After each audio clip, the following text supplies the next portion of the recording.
They looked perfect, blonde, beautiful, in love. But behind closed doors, they filmed nightmares. This is not a mystery.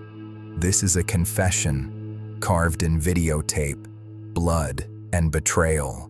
Paul Bernardo had the smile of a salesman, the voice of a preacher, and the fantasies of a predator.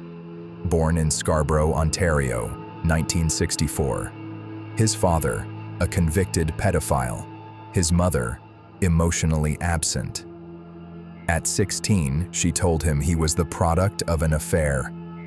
Paul didn't cry. He didn't rage. He started dreaming of control, of purity, of punishment. By the late 1980s, Paul had become the Scarborough rapist, stalking women near bus stops, attacking from behind, vanishing into the night. Police had DNA, but no match. Paul remained free. He was handsome, polite, well-spoken, and completely invisible to suspicion. In 1987, Paul met Karla Homolka, veterinary assistant, blonde, bubbly, seemingly innocent. But Karla wasn't just drawn to Paul's charm. She was seduced by his dominance. Their relationship turned sadistic, fast. Paul didn't hide his fantasies. Karla didn't flinch. She didn't just tolerate his darkness. She fed it. Together, they became a lethal pair.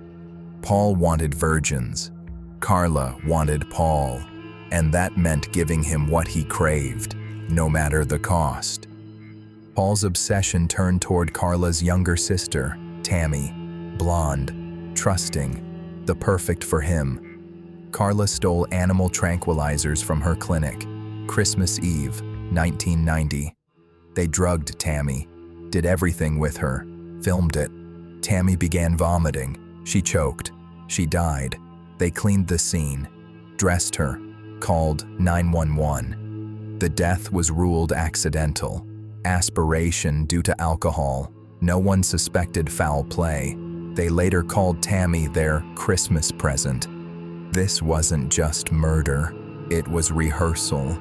Paul and Karla began filming everything, not for evidence, for pleasure. The tapes showed Karla brushing Tammy's hair, while Paul raped her. She giggled, she directed, she performed. It captured complicity.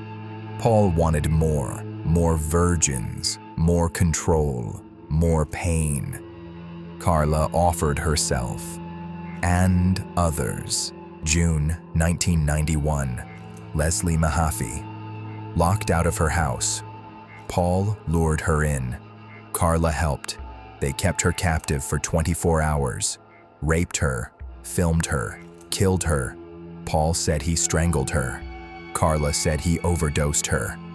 They dismembered her body, encased the parts in concrete, dumped them in Lake Gibson. A fisherman found the blocks 2 weeks later. The footage showed Karla brushing Leslie's hair, while Paul raped her. This wasn't just complicity, it was choreography. April 1992, Kristen French. Karla approached her with a map, pretending to be lost. As Kristen helped, Paul attacked. They forced her into their car. 3 days, captive, raped, tortured. They made her drink, watch tapes of Leslie, submit to rituals. Kristen fought back. She refused to beg. On the 3rd day, they killed her. Her body was dumped in a ditch, naked, beaten, hair cut off. A final act of degradation. Paul's violence turned inward. He began beating Karla. January 1993. She was hospitalized, broken ribs, bruises. She told doctors it was a car accident, but the mask was slipping. Police finally matched Paul's DNA to the Scarborough rapes. She claimed she was a battered woman, a victim, a pawn. But the tapes told a different story. Paul Bernardo was arrested in February 1993. The charges: multiple counts of sexual assault, kidnapping, and murder. But the case was far from simple. Karla Homolka had already made her move. She offered a deal: testify against Paul, serve 12 years. In exchange, she'd be painted as a victim, a battered wife trapped in fear. Prosecutors accepted. They didn't know what was hidden in the ceiling. During a search of Paul's home, investigators found videotapes. Not just evidence, confessions. The tapes showed Karla laughing, directing, participating. She wasn't coerced, she was complicit. But the deal was done. She couldn't be retried. The public was outraged. The media called them the Ken and Barbie Killers. Beautiful on the outside, monstrous within. Paul's trial began in May 1995. The courtroom was sealed. The tapes were too graphic, even for seasoned detectives.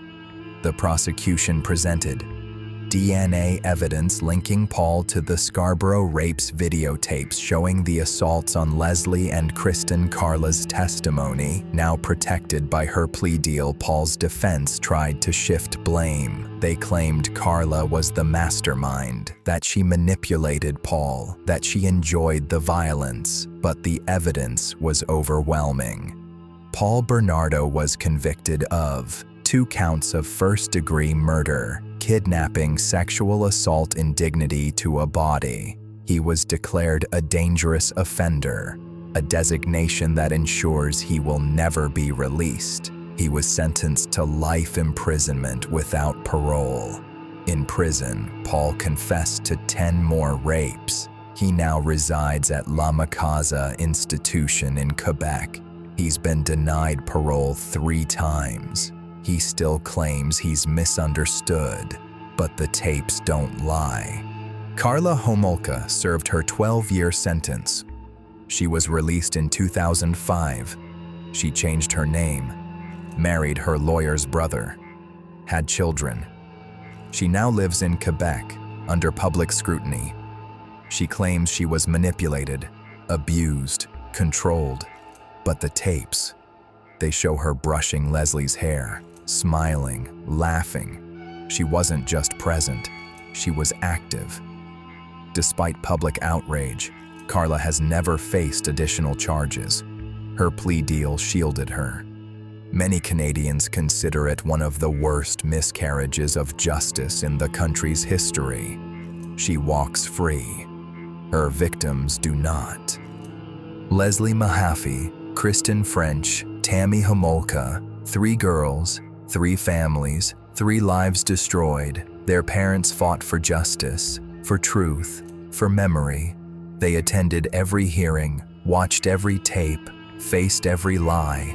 They didn't get closure, they got compromise. The system protected Karla, but it couldn't protect their daughters. The Ken and Barbie Killers left behind more than victims. They left behind questions.